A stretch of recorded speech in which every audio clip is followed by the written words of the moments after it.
Mr. Jason, how you doing today? Doing good. How are you, Charlene? Yeah, I'm doing good, but I have a confession just before we get started here. Just got back from out of town, slept for 11 hours last night. It was a big road trip. And today, I do feel like a new person, but I didn't fix the hair. Is this going to be okay with you? I have no comments about hair. Fair enough. All right, awesome. So today we're going to be talking about cryptocurrencies and NFTs. And I'm really excited about this because our approach is going to be that you're actually going to educate me from scratch on both. And I would like to start with crypto because I actually already have some crypto investment. It's very modest. And I'll tell you what I did and then what I have now. And we'll start there because I don't really even know what I'm doing there. Then we'll go to NFTs. Sound fair?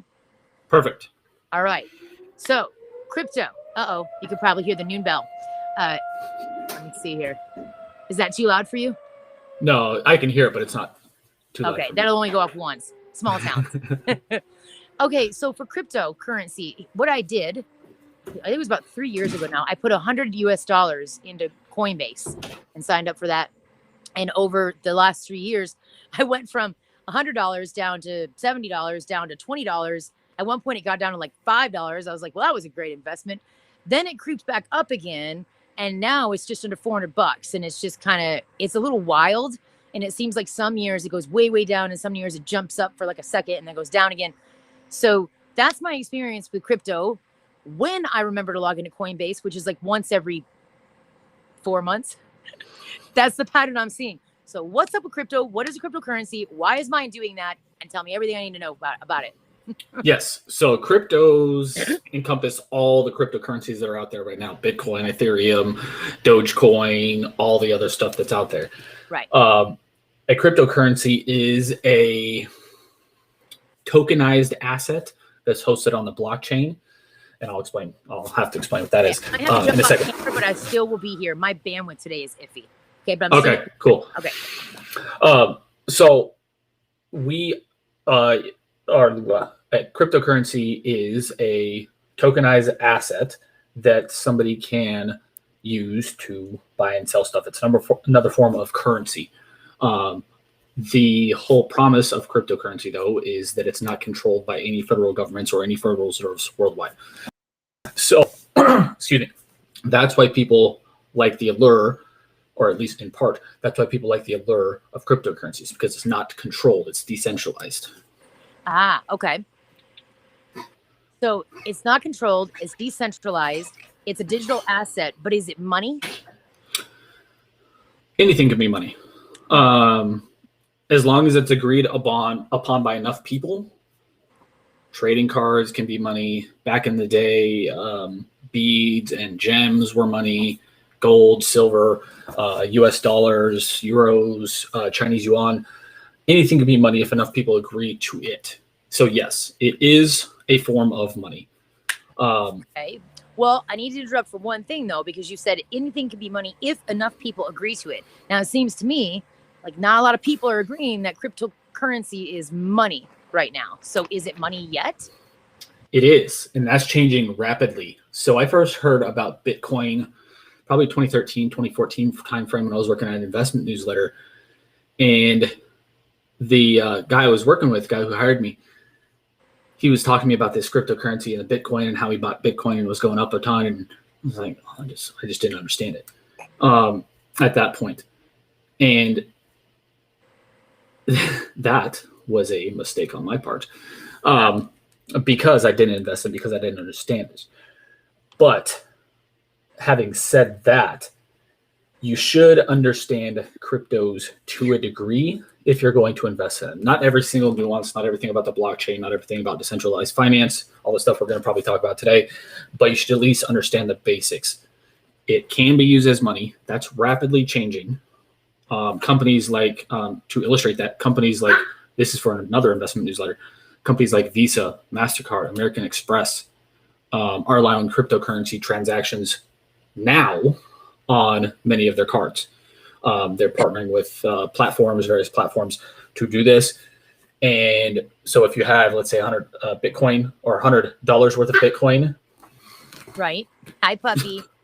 on your crypto-backed Visa card, for example, you can use that to buy stuff. Now, to your point, it's pretty limited up to this point. That is changing rapidly. You can now, I just read it like last week for another investment site I write for, that Visa, it was Visa and MasterCard were partnering with various companies, including big ones like Apple and Amazon, to allow Visa and MasterCard backed cryptocurrency cards. Sorry, that's a mouthful. That's okay. To allow purchases on their platforms at some to be determined time. It's starting to happen now, but it's not happening in mass yet. Okay, so I have so many questions now.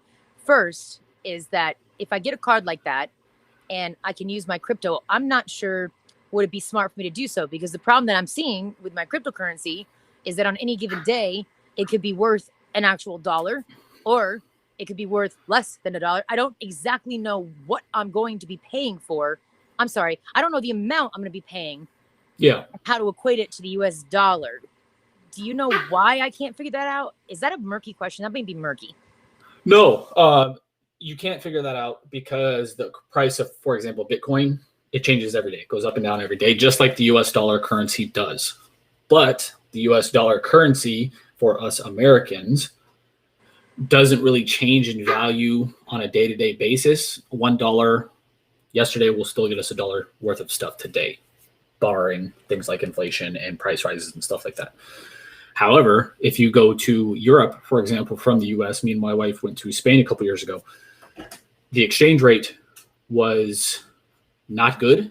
No, it was pretty good at that point in Spain. So we were able to buy more than we would have been able to with our US dollars exchanged into euros than we would have been, let's say, like 5 years ago when the euro was up here and the US dollar was down here. Does that make sense? Yes. Same thing happens with cryptocurrencies.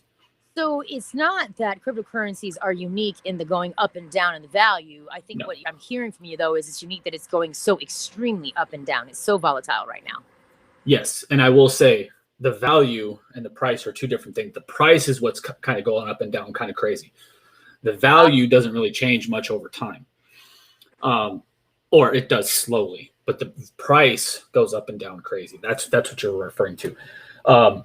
Yes, that is relatively new. So throughout history, we've had, again, different currencies that have kind of ruled the world, been world reserve currencies, what they're called. They have gone up and down in value just like they all do all the time. But the sky high fluctuations from what was Bitcoin worth like 5-6 years ago, $100 for Bitcoin. Now it's 20, 30, 40, 50, 60,000. That has not happened. That kind of skyrocketing, to my knowledge, has not happened. Okay. And I was confused. I'm glad you clarified that, because I absolutely was confusing the price of Bitcoin with the value of Bitcoin. I didn't know there was a difference until just now. Yes. So first lesson learned. Okay. Value of Bitcoin and price of Bitcoin are two different things. Yes. And slightly side note, just to see if I understand this correctly. Is it the same for gold? The price of gold versus the value of gold? This is the same for everything. This is the same Okay. for stocks. This is the same for private businesses. This is the same thing for commercial real estate. This is the same thing for a pair of jeans. Huh. Okay. I used to buy and sell stuff, or buy stuff at thrift stores and sell them on places like eBay and Amazon. Right. I found it was a Giorgio Armani, like a brand new pair of Giorgio Armani pants one time that I bought for, I think, $2. So that was the price I paid, right? Uh-huh. But I sold it on Amazon or on eBay for, I think it was $80 or $100. So that was the value somebody perceived that they wanted to get out of that transaction. Okay. So when we talk about price and value, it's different for everything we're dealing with. So again, water. I have water in this cup right here. This one, me and my wife and our friends went to Mexico. I have some water. Water right now is worth what, cents in the US? Yeah. But if I'm in a desert and I need it, what would I be willing to pay to get this jug of water? Jason, I kind of feel like the value. I honestly never parsed this out before. Don't feel like an idiot. Anybody watching this, don't feel like an idiot. Because most people, even in the investment realm, don't realize price and value are two completely separate things. Yeah. They just see, for example, the stock price going up and they think the value of the company is going up. Some cases that's true. Most cases it's not. Most times, especially right now. For example, what's going on right now in the stock market, prices are going up when value, like pretty much straight up, but there we go, backwards again. But the values of the companies are going up only slightly. Got it. All right. Thank you for that. That locked in a lot of foundations for me that I was missing before. So I'm glad to know that. Perfect. Okay. So we have that. So now to build on that foundation, let's talk about decentralized banking. I think that is what cryptocurrencies are promising. What does that mean? What does that mean in a real world sense? Is the idea behind decentralized finance, decentralized banking, is to put more power in the hands of you and I, people out there who want to have more control over our finances, over our savings, over our transactions, over all that. This has come about in the last about 5 years, and it's accelerating now. Why? Because the internet is probably the best example of decentralized anything ever. It's not run by any one government. It's not run by any one company. It's not controlled by anything. True. So the idea is, with the power of the internet, to give us more power, put more power in our hands and take it away from places like the big banks, for example. That's the theory. That's the theory. Okay. Yes. So what that means then for somebody like me is I could look at my bank account. I have to get my dog. She wants up on the bed. Not a problem.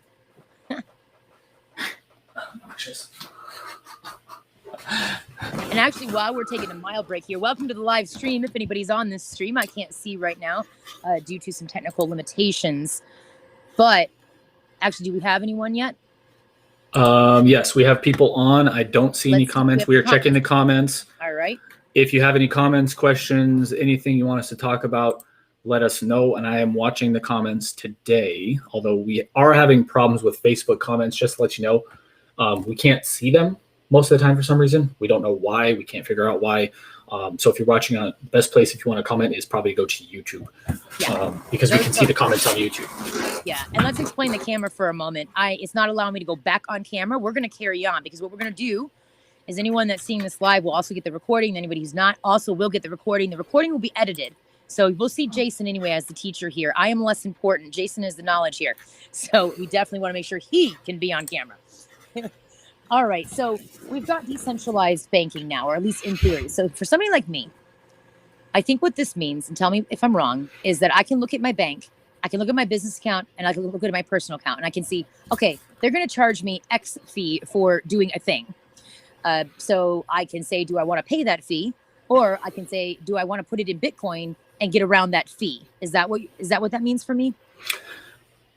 Sort of. So if you trade in and out of Bitcoin, for example, or here's actually a real world example. Those Visa and MasterCard Bitcoin or cryptocurrency backed credit cards I was talking about. Right. You still have to pay a fee on those.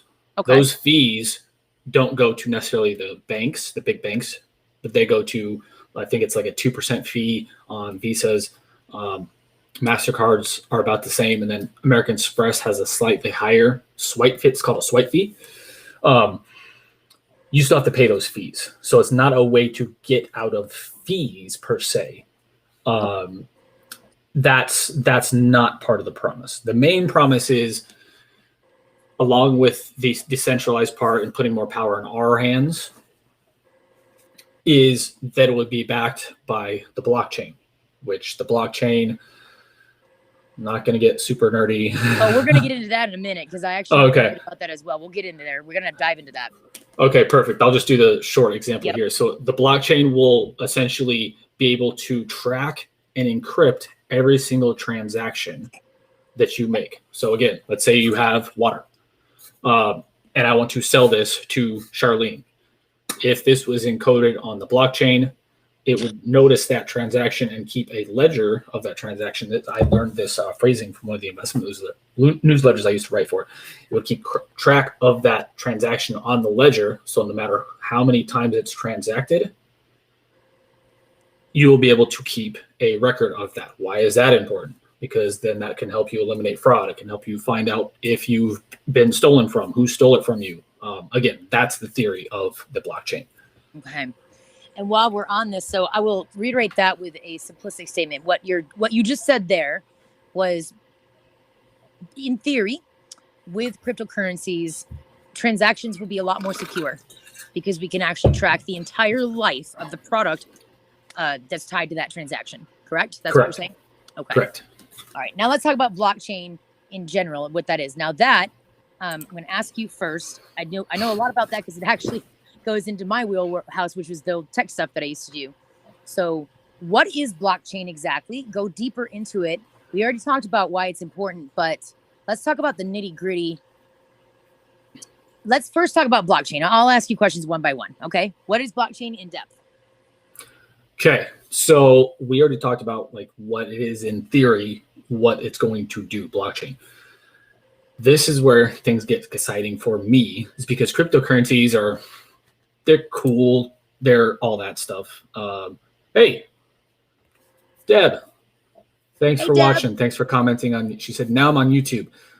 Yay. She must have heard my comment about getting on YouTube. Good of you to join us, Deb. Yeah, thanks for watching, Deb. And Jason, before you carry on, you just said it because I'm going to call bullshit on that last statement. You said cryptocurrencies are cool, yeah, but actually, from what I've seen from you, you're not that excited about cryptocurrencies. You're more excited about the technology. Is that true? Yes, and that's what we're getting to in the blockchain. So again, when I said cryptocurrencies are cool, the idea is cool. I'm not huge on cryptocurrencies, and we'll get into that probably later. But what I am big on is blockchain. I think blockchain is going to transform pretty much everything we do. How? Because it can track, again, this water. Let's say parts of the Western U.S. need water because they're having a severe drought, like in California. This happens pretty much, once every 3 to 5 years, something like that. Right. Charlene, in the U.S., let's say they need a massive influx of water. Water at that point becomes more valuable, so it might be ripped off.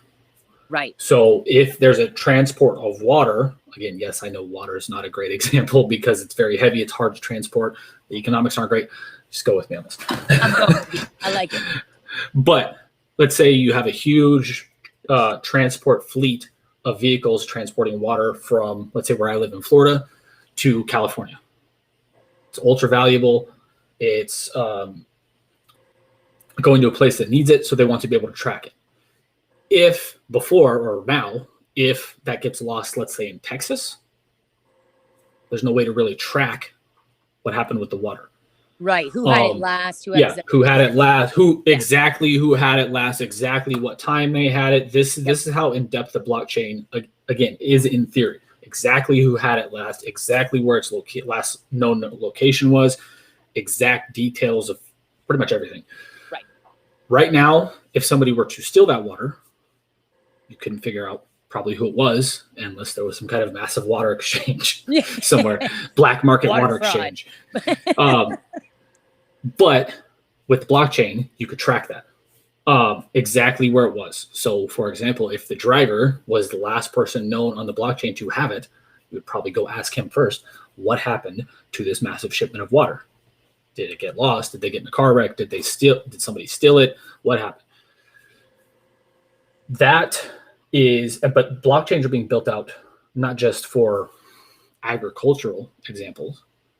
And when I say agricultural examples, like from the farm to the transportation, or to the processing, to the transportation, to the stores, to your home. Right. Blockchains are being built out for everything right now.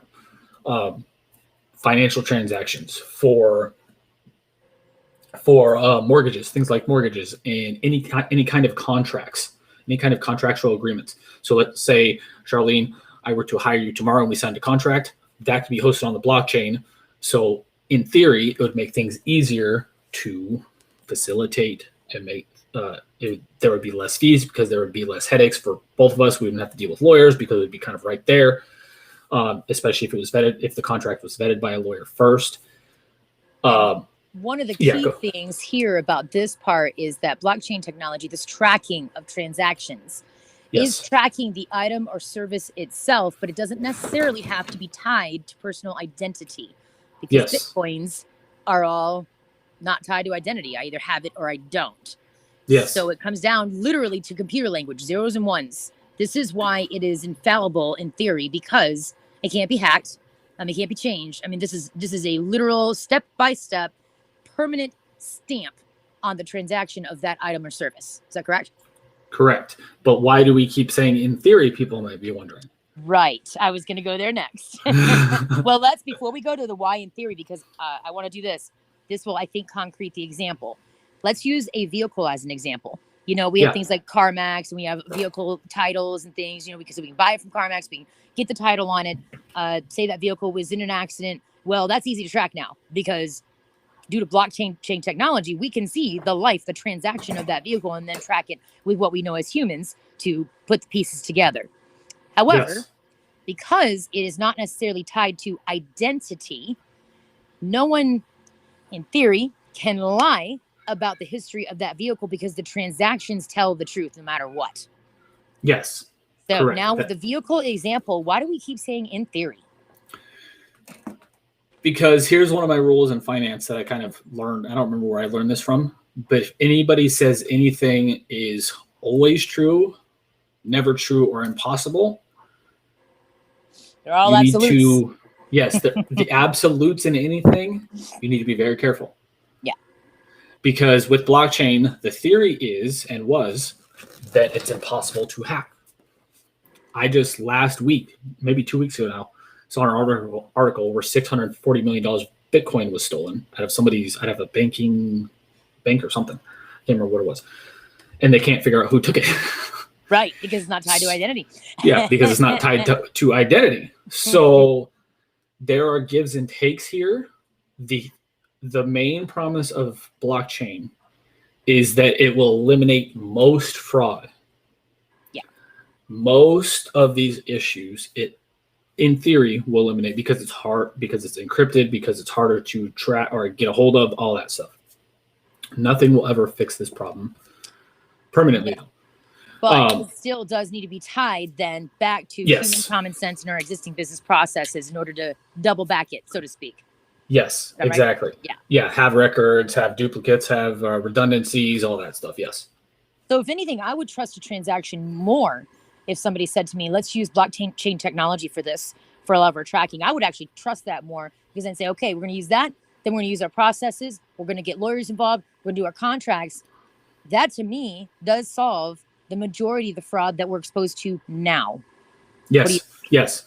And that's frankly, that's one of the big promises of blockchain, is to eliminate fraud. Why is that important? Not just on the front level. I've had my identity stolen twice. That's a nightmare of a process to figure out.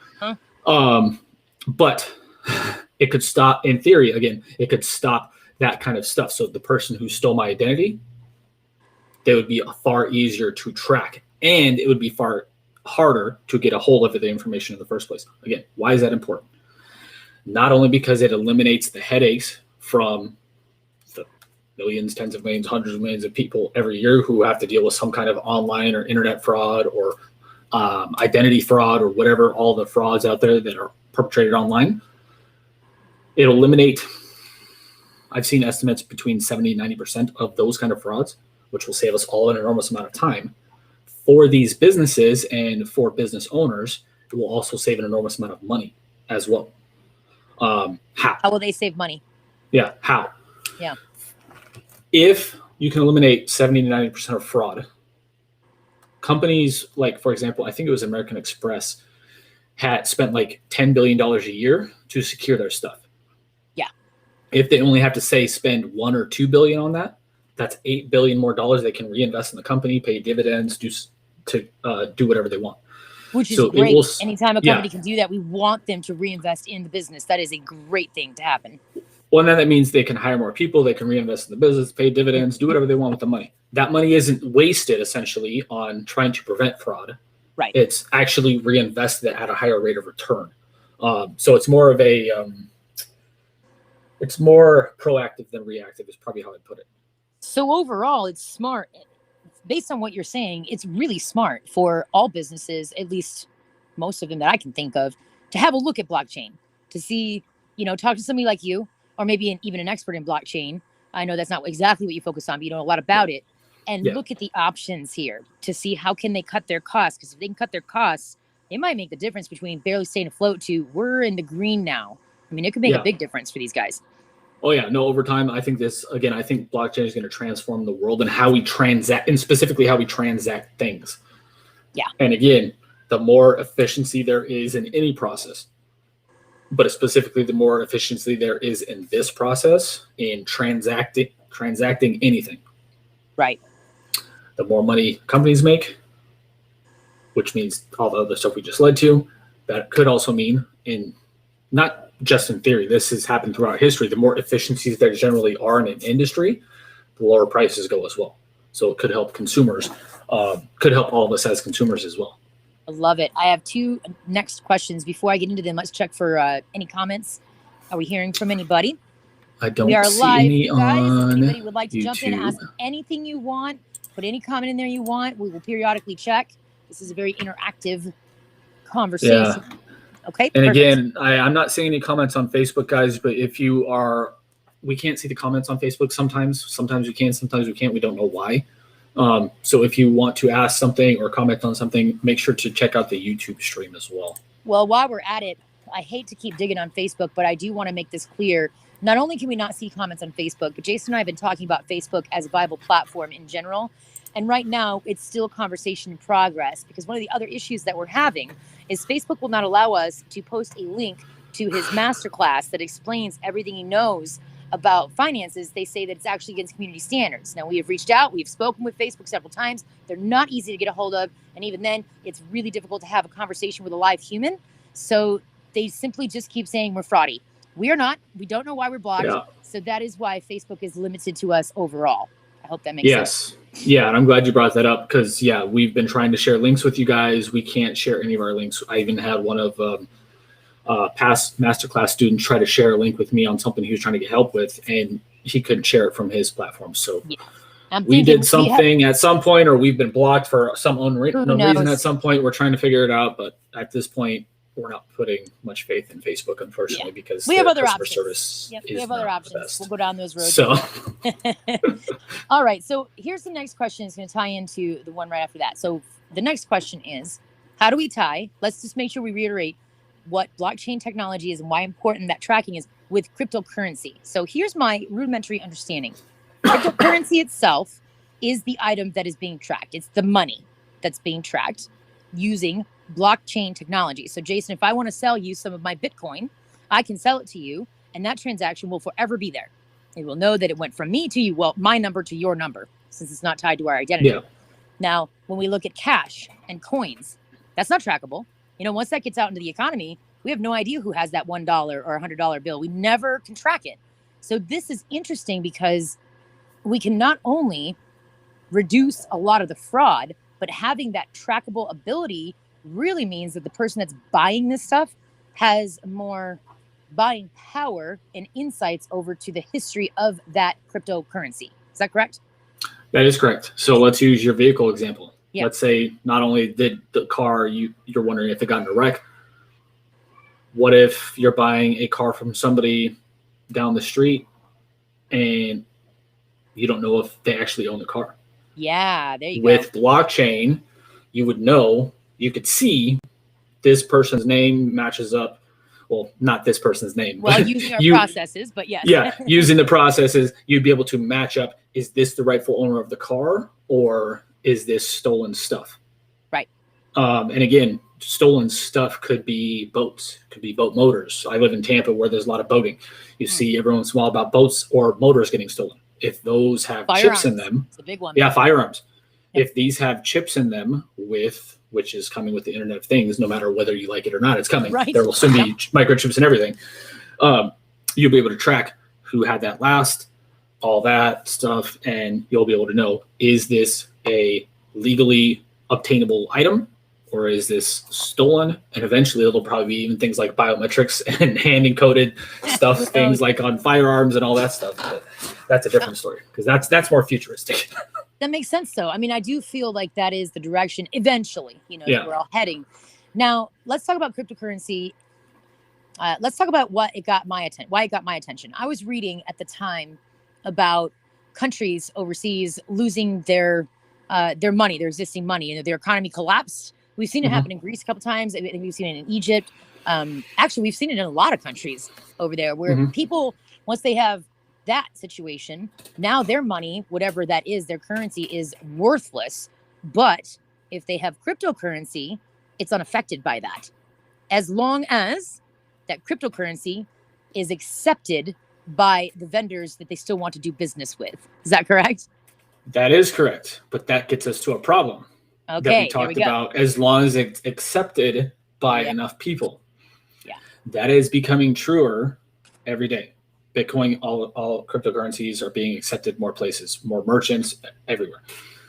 However, certain countries typically do not like this stuff. For example, China and India have both banned, I think, maybe not all cryptocurrencies, but at least Bitcoin, stuff like that.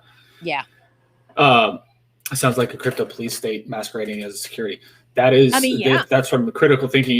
It could be, yes, it could be. And again, the microchips, I know that scares a lot of people, and frankly, I don't necessarily agree with it, but it's coming. There's nothing we can do to stop that from happening.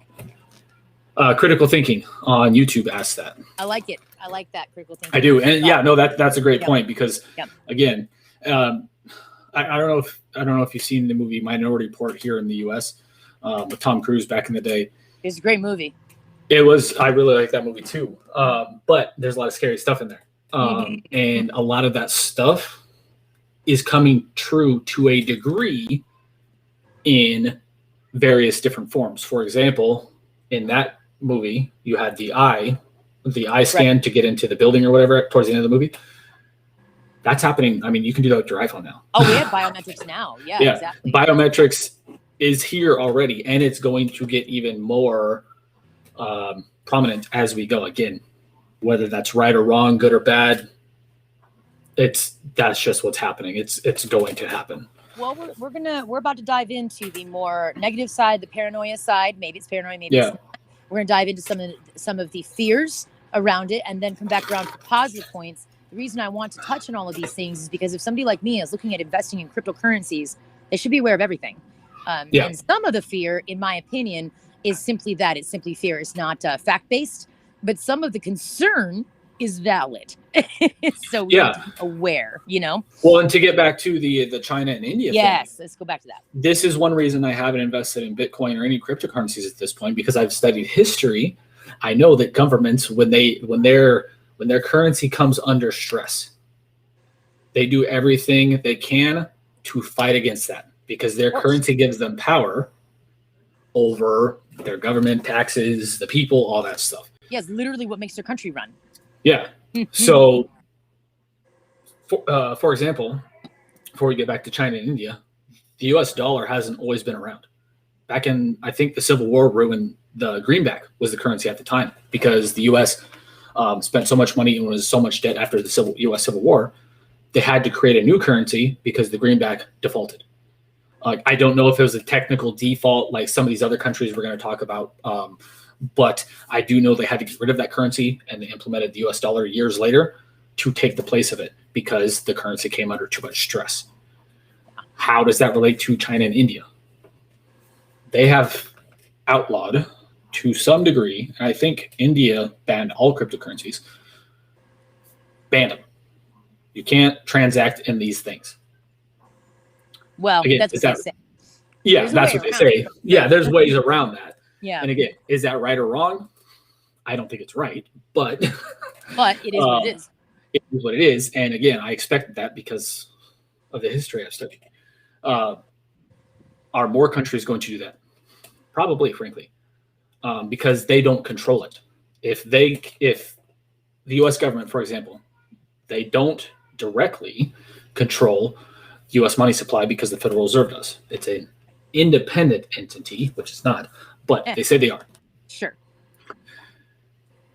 Which means they can print as much money as they want and do these things that they've been doing during the 2007, 2008 financial crisis and during the COVID crash. They can print money, they can buy bonds, they can do all that stuff. They can't do that with Bitcoin because they don't control it. Right.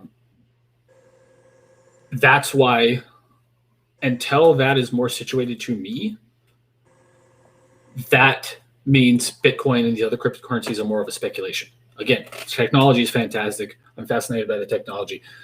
But until it becomes widely accepted, literally pretty much everywhere, then if you have $1 million, for example, in Bitcoin, but you go to India, but you don't have any other cash, probably can't do anything. Right. All right. So let me ask you this. You're a business owner. You just said that Bitcoin is not really viable until it gets more widely accepted anywhere. Why aren't you accepting Bitcoin then? If you wanted to get accepted anywhere, you have the option to throw your hat in the ring and say, I accept this. So how come you're not doing that? So with the payment processors I use, Stripe and PayPal, I don't think I have the option to accept cryptocurrencies at this point. Okay. I don't think I do. If there's an option out there that somebody knows of, let me know. And I would if there's accept an option, would you? Or do you have any other objections to accepting it? No, I don't. Because to me, I'll get to your comment in a second, critical thinking, because that's a great comment. To me, I don't care as long as I can exchange it to, for example, US dollars, because that's what I transaction. I don't care. So I wouldn't have any qualms against that. Okay, critical thinking said technically all of today's fiat currency is crypto. However, the only difference is you can physically possess it, making it seem real. It's all debt. 100% agree. Nice. The money out there that is money is not real money. It's not backed by anything. It hasn't been since the 70s. Probably never will be again, frankly. No, 100% agree. But that is the U.S. Dollar is the world reserve currency, and that is what is accepted at most places worldwide, even outside the U.S. It's accepted at many places worldwide, and even when it's not like directly, like let's say when I go to a merchant in Europe, they only accept euros. You can exchange the euros or the U.S. dollars into euros either there or at an ATM or at a currency exchange thing. You can't do that with Bitcoin right now. So again, until that changes, even though I 100% would agree with you, that's right. I mean, we also had another comment in there. Did we? I thought we did. I don't think so. I'm not seeing one. I wish I could see these. Yeah, I wish I could see them too. It's driving me, especially the Facebook stuff. It drives me insane. Right. We'll carry on if I not. don't think so. If I don't see one. Come over to YouTube for now so that we can chat with you. Yes, please. Yeah, if you have a comment, we're having some issues with Facebook. We'd love to interact with you. We can't on Facebook. We can't see the comments for some reason. So come over to the YouTube channel. Yeah. And Critical Theory's got some good thoughts there, and I also love that name, Critical Theory. Yes. Leading to critical thinking, which I know this is a little bit of a bitter statement, but I wish we could see more of that lately. More critical thinking skills. So, yes. All right. So we have now, you're saying that the U.S. government is not going to adopt this yet because they cannot control it. Let me back you up a little. Are you here? I see you're looking at something. Okay. So I'm posting the YouTube link in the chat here. Perfect. So hopefully everybody on Facebook can see it too. Yeah, if it allows us, we'll see. Okay. Yes. So when I first put $100 into Bitcoin, I went to Coinbase. That's the website I used to do it. And I put it in. And at that time, 3 years ago, Amazon, there was a rumor that Amazon during their annual meeting were about to step up and actually say, we're making it official. We are going to accept Bitcoin. So I thought, wow, if I'm going to get into this, now's the time, because Amazon, Jeff Bezos should send me a thank you card actually for how much money I spend on Amazon every year. I expect you and my wife both. Yeah. Like I buy everything from Amazon. If Amazon figured out how to sell cars, I'd probably buy a car from Amazon. Like, so, because it's so convenient and they know everything I want. However, they chose not to do so during that meeting. It was very disappointing. Do you have any insights as to why they chose not to do so? I have a guess. Yeah, what's your guess? My guess is that they were pressured by the U.S. government and maybe people from Treasury, maybe people from Congress to not do that. Because, again, if, let's say, all major retailers on Earth accept Bitcoin, why do they even need to accept U.S. dollars at that point? Well, because one could make the argument that just because they accept Bitcoin doesn't mean that every single U.S. citizen is now going to just use Bitcoin for all their transactions. It'd be like Oh, I agree. just another option. I agree, but that's the fear of the U.S. government. So that would be my thought as to why they stepped away from that decision. They were probably pressured to, would be my guess. Okay. That's a good word that you use there, fear. Let's get into some of the fear. So one of the fears that I have heard from the U.S. government itself is that because we can't track it, we don't trust it. The fear tends to be, well, U.S. government, why do you want to track my money? It's none of your damn business. And you probably want to track it because you just want to charge me more taxes on it anyway. Are any of these statements fear, or are they actually concerns that could be true? Both. All of them. Okay. All right. Both. Yeah, seriously. The reason, because I've seen this off and on for the last couple of years, is I think it's senators and Congress people from both sides of the aisle. Critical thinking had another comment. You might want to check out Odyssey and use YouTube as a messenger service to alert followers to join live stream or post. YouTube is going south. I will check that out. I've never heard of Odyssey. Yeah, make a note of that. Let's both check it out. Yeah, I'll actually. Yeah, thank you for that. ODYSE. Okay, yeah, we'll got it in my other channel. So you are correct. Okay. The reason that's correct and it's fear and it's true is because I've seen senators, Congress people in the U.S. and frankly worldwide. I've seen this worldwide. Is they can't track the money, so they're worried that a lot of fraud is happening with that. And then they prove out these stats that they show a lot of fraud is happening. What is the fraud that's happening that they allege is happening? People are transacting and stuff, they're not paying taxes, which directly affects the governments. And again, that's another fear that they have, is that people are going to do these transactions, not pay taxes on them like they do. Let's say you go to Walmart or something, you have to pay sales tax. That goes to sales tax in Florida, I think is 7% on transactions. And it goes to things like funding schools, firemen, police, stuff like, at least that's where it's supposed to go. I don't know where it actually goes. Okay, but Jason, I'm sorry to step on you here, but I don't want to forget this. So isn't it up to the vendor, though, to collect the taxes? Like if they're accepting Bitcoin as a transaction, wouldn't it be on them to add the tax rate to that price? Yes, it would be. But because the U.S. government and governments worldwide cannot track those because they don't have access to the database, they don't have access to the direct names, they couldn't go after somebody, for example, who was a tax fraud and didn't pay their taxes because they wouldn't have the direct name of the person who bought. Let's say they bought a Lamborghini, paid $1 million for a Lamborghini.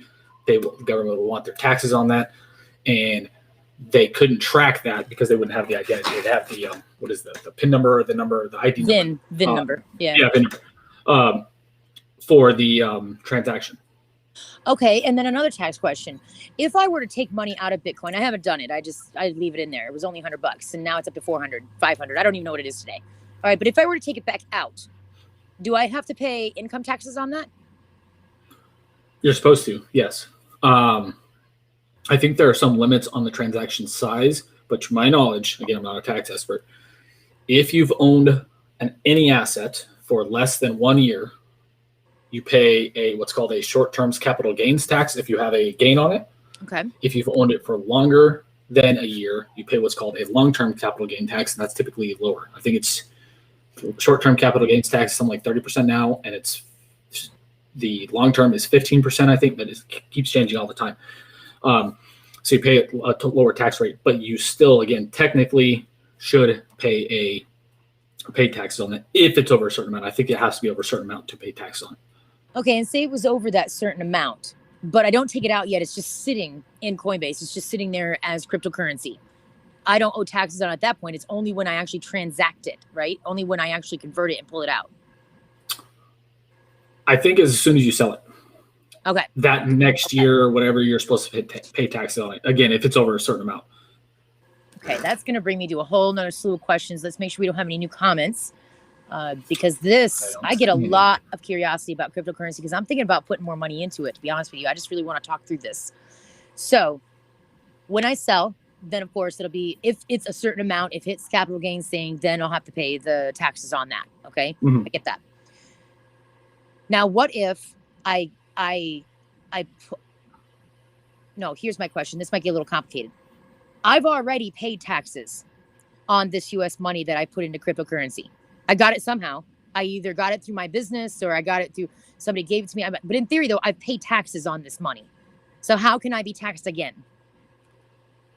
That is a fantastic question that I do not have an answer to. Okay, fair enough. Totally fair. Because it's the same thing. Like, let's say you took that $100 and you bought a stock.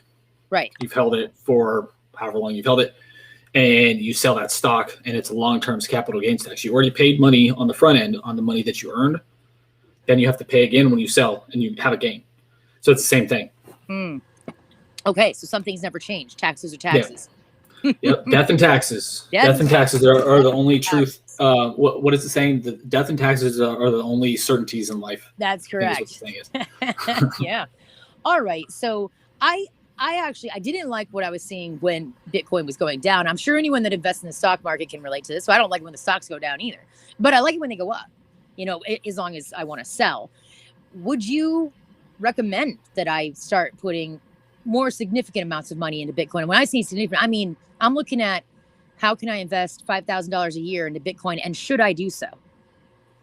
So I do not personally invest in Bitcoin or any other cryptocurrencies. Why? Okay. I get that question all the time. I understand this stuff. Now I understand this stuff. Frankly, I'm fascinated by this stuff. I find it personally interesting, but I don't invest in it. Why? Because I can't value it.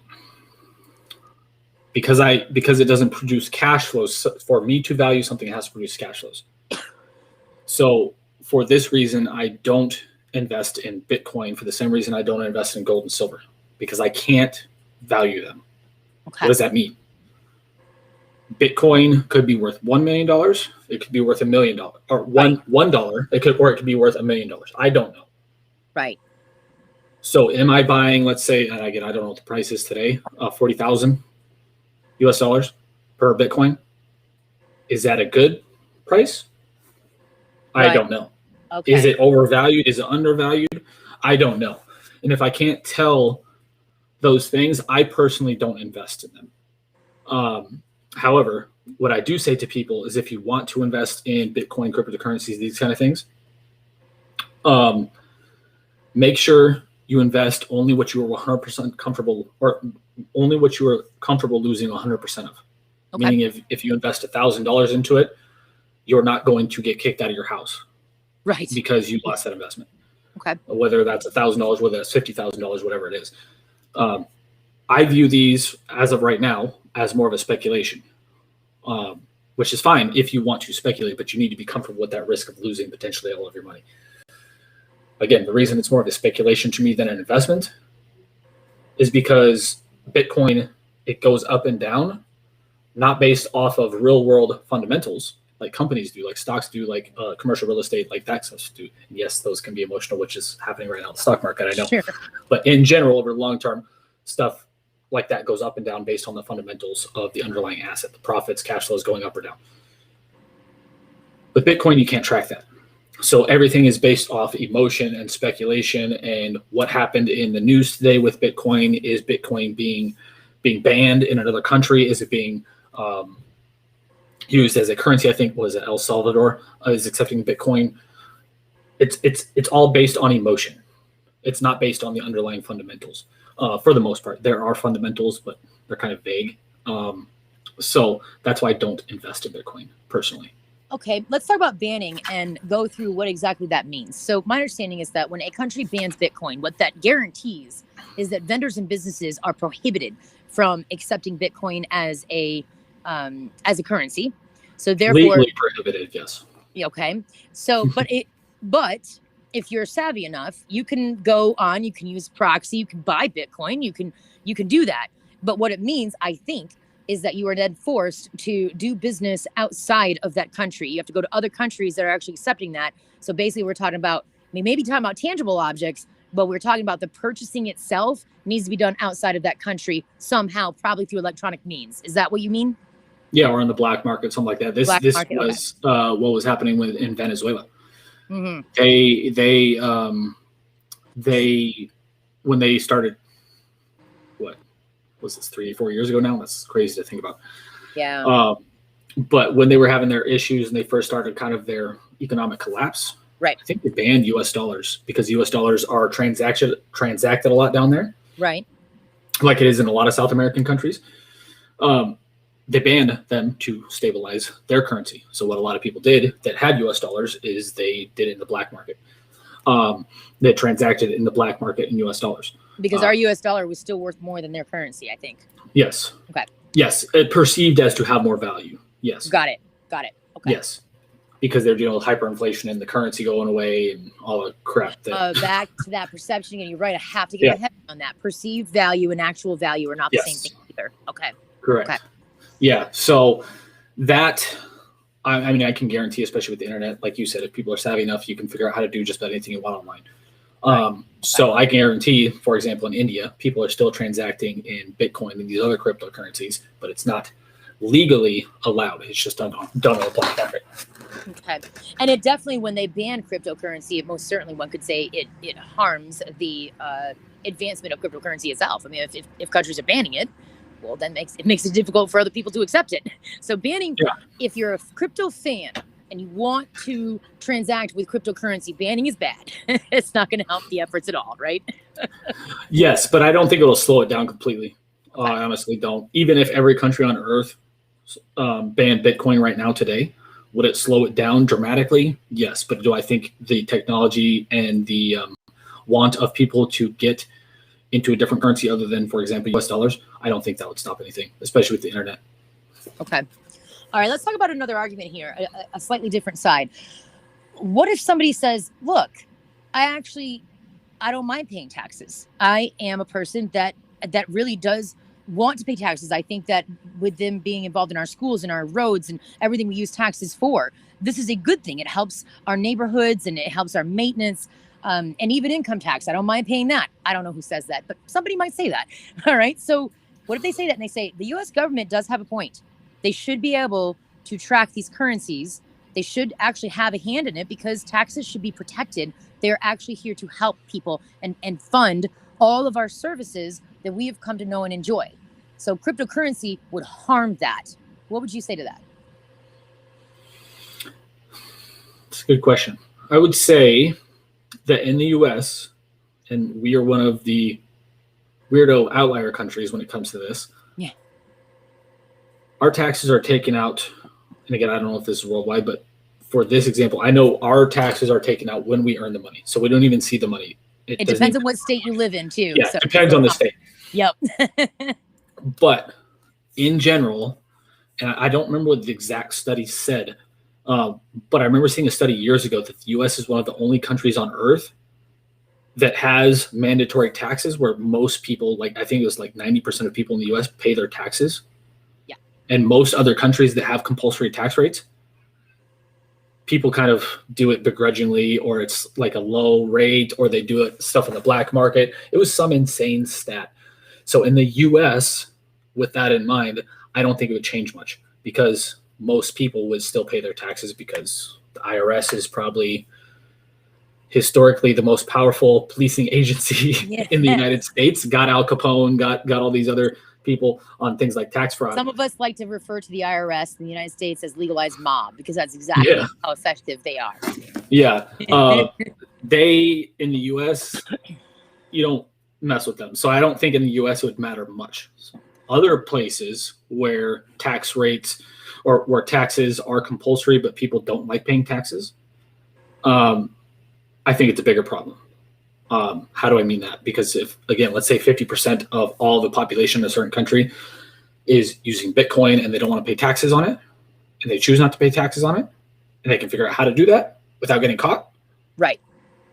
That could lead to problems for the government, which could lead to road issues and schools and hospitals and all that stuff, again, depending on the location. But that's a lot of coulds as well. And these are the points that I think it is important to review. You know, when you speak to somebody about U.S. IRS, and taxes and how taxes are spent and tax dollars, etc. We're both aware that those kind of conversations can be dangerous at best because it just depends on the social issues that this person is attached to. But one of the arguments is, look, these programs are good programs. It's a problem to the U.S. government because we actually want to fund these programs. On the other side, people say, well, they look at the U.S. government as, air quotes, a big, bad, evil entity. They're not actually referring to one individual that is just out to get us. They're referring to, I do not trust my government at all. I do not want them involved in anything. In fact, I want as little government as possible. And if cryptocurrency is going to help me with that, then sign me up, because F the U.S. government. So you see, there's such extremes on both sides, right? Yeah. Oh, yeah. No, I understand. And I understand both sides of the argument. And I think I was going to reiterate it, but I think you said it well. There's that on one side, people trust the government and they think it's doing great things. On the other side, they don't think the government's doing great things and they don't want the government to tax them. So I see both sides of the argument, and I understand both sides of the argument to a degree. But yeah, I mean, eventually it could affect tax rates, which could affect things like policing and stuff like that. But then the argument is maybe they should spend the money better now, and that wouldn't be a problem. Maybe people would want to pay their taxes more. So again, both sides of the argument. Okay, so this next question is a bit unfair to you because I know that you don't like predicting, but I'm going to ask it anyway. Do you predict that cryptocurrency itself, just the topic, is soon to become another social issue? Everything becomes a social issue eventually, doesn't it? Especially in the U.S. lately. Everything does. Lately. Sure. Lately. Yeah, it seems like, seriously, it seems like everything does. It seems like it'll be another flashpoint of, again, everything becomes politics lately in the U.S. If you're not from the U.S., everything lately is becoming social. Everything is becoming political, literally everything, even sports. And so I would assume that this is going to become political at some point. If it hasn't already to a large degree, it's going to become social. It's going to become bleh. All right. I have a follow-up question here. Before I do that, let's check comments. And also, why don't you take a second, if you don't mind, and drop the masterclass link into YouTube where they actually allow us to post it. The reason that we are having these lives, and these will continue going, is first, I'm learning so much from Jason, and I'm taking advantage of this because he is a great teacher. He does have a masterclass that will teach you step by step how to do and know everything he knows about where to invest your money, how to invest your money. He's not the kind of financial investor that will just take it and do it and lose you money and then say, well, I told you there was a risk. He actually wants to empower you to have the information for yourself. And then once you go through that class, if you decide you actually do want him to manage your funds, but you understand exactly what he's doing and how, this will lead you to working with him directly if you should choose to do so. That's why we're doing these lives. Jason's name is getting out there more and more because people need to hear his message. Oh, I thought it was going to work. It worked on YouTube. The link is on YouTube. Facebook blocked it. All right. We'll figure that out for the next set. Any comments? Did we miss anything? Nope, nothing yet. If you guys have any comments, let us know. I think we're getting somewhat towards the end. So if you have questions about we got another hour. We got another hour. Oh, another hour. We're going another hour today. Okay, awesome. Yep, because we have 2 hours scheduled. All right. So 10, 11, 12. Oh, yeah, we are. Well, do you want to go over? Because this was interesting. You're right. We are towards the end, but you want to hang out for another hour? You good? Yeah, I'm good. All right, perfect. So the reason I asked about the social issue is because I thought about the business owner who decides to collect crypto. Well, if this crypto becomes a social issue, I wonder, just speculating, could that position that business in being looked at in a negative way from some people and a positive in the other? That business could be making an innocent decision to accept cryptocurrency and then unwittingly get into a political problem. What do you think to that? Oh, yeah. Am I being paranoid here? No, this could definitely happen. Again, let's say you live in India and you had $1 million in Bitcoin, but it's now banned. Yeah. What are you going to do with it? Yeah. Same thing could happen in the U.S. I don't expect it to, but it could happen in the U.S. If you have, and this is another problem I have with individual cryptocurrencies. Again, not the technology. The individual cryptocurrencies, we're talking about Bitcoin, Ethereum, Dogecoin, all that stuff. Let's say you have $1 million of Bitcoin, but you want somebody only accepts Dogecoin. Yeah. What are you going to do there? Because it's tied to values or whatnot, whatever. Yes. So yes, it could definitely happen. It's plausible. It's definitely not a paranoid thing. It's definitely within the realm of possibility that could happen. Okay. All right. So I am looking at the time. I was correct the first time. We actually have time. We have another hour scheduled due to my coming in from off the road. My timing and days are all screwed up. So we are on track, actually. Look at us. We are on track. We're good to go. So let's wrap up crypto and then get into NFTs. So for crypto, here's what I'm hearing from you. Educate yourself if you're going to invest in it. Don't look at it as an investment. Look at it as more of a skeptical thing. Speculation, you said. Yes, speculation. I kind of akin that to, if you want to dabble, but be willing to lose the money. Sort of like going to a casino, right? Yeah, exactly. Okay. All right. I'm also hearing you say it's not, in your opinion, a viable investment if you actually want to take that money seriously. Crypto's not the way to go right now, right? In my opinion, no, because I can't value it. Yes. Okay. And the other thing that I'm hearing you say is that as you're dabbling, just know you cannot quantify the value. There's no way to do that right now. It just doesn't exist right now. Now, until we get more global adaptation of cryptocurrencies, I feel like you would then be willing to come and reassess, but you're not there yet. Is that correct?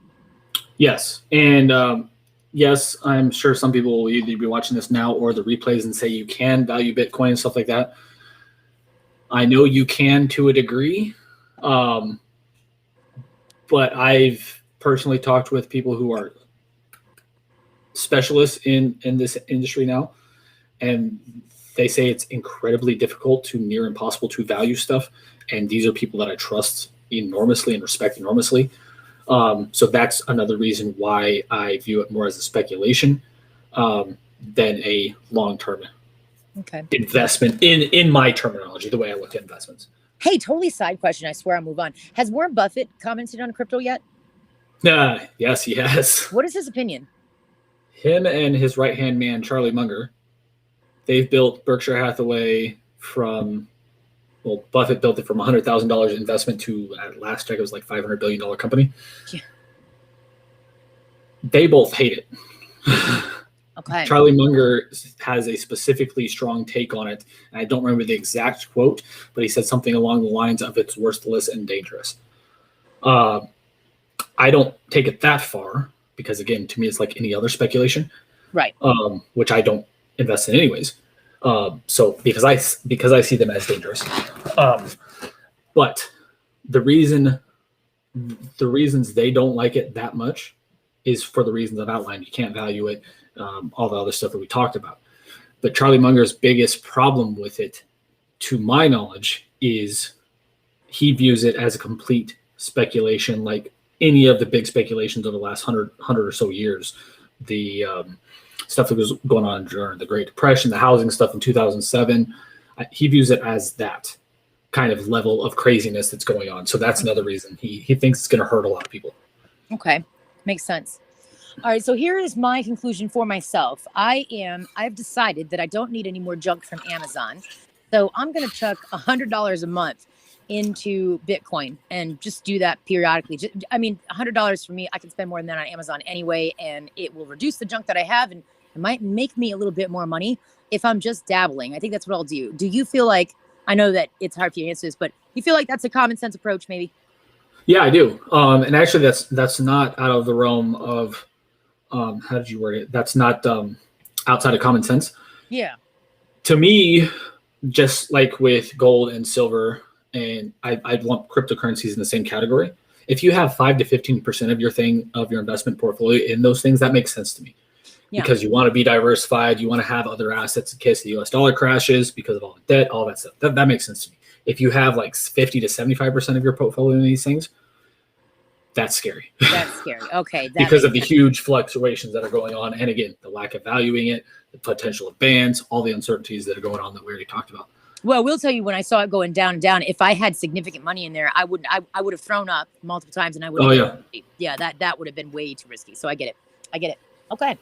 Perfect. That gets me to another point. I'm glad you said that. Yeah. Is only invest in anything, whether it's a speculation or a long-term investment like I do, with money you can afford to lose.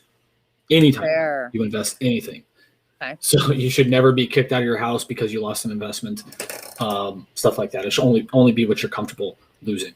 Which is why your masterclass covers this stuff, how to prevent that kind of thing from happening. All right, perfect. All right, now switching topics, kind of, because it's still digital. Yes. Let's talk about NFTs. Now, let me open this up in this way. At first, when I heard about NFTs, I heard about them through Gary Vaynerchuk. I was turned off immediately. And the reason for that is Gary Vaynerchuk is a marketer that I respected for quite a while. I liked where he came from and doing his wine stuff on YouTube. I'm a big wino, so I appreciate that kind of thing. I like that he was then able to build a marketing business, and he was really smart, and he's still really smart about what he does. Over time, though, he transitioned from that to really kind of marketing more towards the younger crowd, and the language and the energy in which he's using that turned me off because I no longer was his target audience. So I have no personal beef against Gary V, because he's got his niche. So therefore, when he mentioned NFT, my mind immediately disassociated it with, I am not going to be interested in that because I am not his target audience. So I ignored it. Then I saw a thing recently, an article that came across one of the business news feeds that I look at. And it turns out that these NFTs are actually a subject of massive amounts of fraud at the moment, which of course is ugly. And that's why it caught my attention. So now I'm looking, because it's like a bad car accident. So I'm looking at this, and it looks like it's all over YouTube. There are some people that are like creating fake NFTs or something and selling them, or say they sold them. I don't really understand anything more than that. So let's start from the beginning. That's my knowledge. What is an NFT? Let's start there.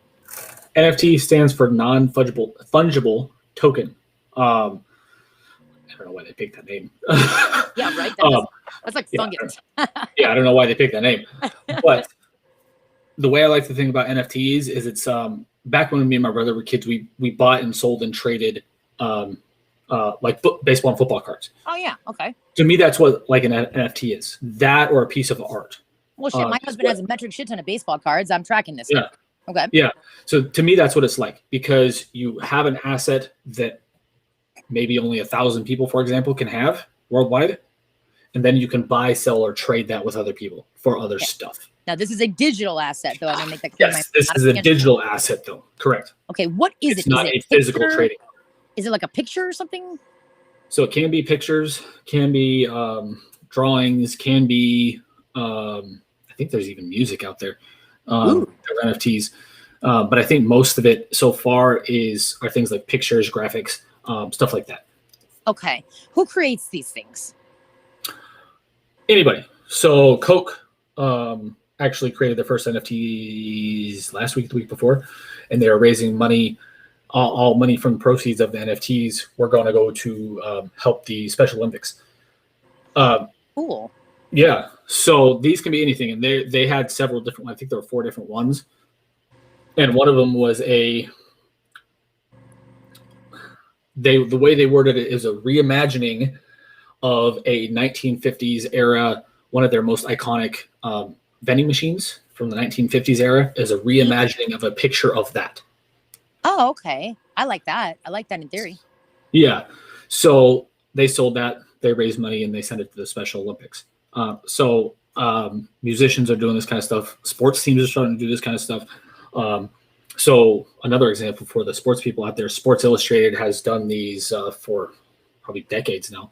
These special issues, like when your team wins the Super Bowl in the NFL, special issue all about your team and how they won the Super Bowl, stuff like that. Instead of that going out in a physical like magazine style format, that can be sold, for example, in an NFT as an example to say 10,000 people. Okay, that brings me to the next question. These are limited. How do you limit them, and who can prove that they're actually limited? How do you prove that? So I can tell that is a toast on the blockchain if they are done through a legitimate outlet. Okay. So what's happening now with a lot of people is they see NFTs and they go buy something without doing the research. So they get taken advantage of, and because people aren't really selling true NFTs, they're selling just some they probably just made up. Real NFTs will be hosted on the blockchain by a reputable source, so you can track if this is real or not. And again, like with any kind of investment ever, you need to do your research. So that's that. What was the first question again? Sorry. That was how to limit it. Now, how can we prove they're limited? You said they have to be through blockchain. So how Yes. how does the technology say, okay, 10,000 have sold, now it's cut off, you cannot do it anymore? I don't know. To my knowledge, Okay. this is, and you might be able to answer this better than I can, because you have more of a technical background when it comes to this kind of stuff than I do, or a development background than I do. But they make, let's say again, 1,000 things, and then when those 1,000 things sell out, they cannot be sold anymore. That's to my knowledge, and they cap it on the development side of things. Again, I don't know how they do that, but so yeah, now you're correct on that. Now, from the technology background, I can't speak to how they sell this because I'm just learning. But here's my problem with it. I suppose it comes down to me just poking holes. Where are the vulnerabilities? I can use developers to block it, after a certain amount of sales. But then if I was, had nefarious intentions, I could simply fire it up somewhere else and then do the same amount of blocking. Like I really could just duplicate this digital asset as many times as I want. So I suppose I might be answering my own question here. How can we prove it's limited? I suppose we have to look at the honesty and integrity of the company that we're doing business with, which is, I think, what you're saying.